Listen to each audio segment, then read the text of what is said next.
এই যে আমার এই জবা গাছের জবা গাছটার এটা ওই প্রথম ফুলের কালারটা কিন্তু খুব মিষ্টি, মানে অরেঞ্জ কালার।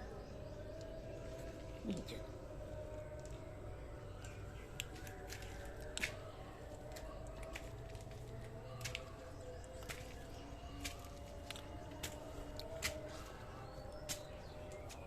এই যে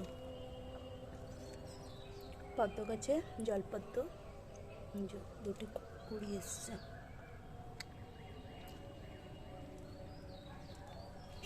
এটা বেলফুল গাছ, বেলফুল গাছে ফুল প্রচুর ফুটেছিল, ফুটে ওগুলো মোটামুটি সব হয়ে গেছে, ঝরে গেছে। এই এখন আবার নতুন করে পাতা আসছে, আবার হবে।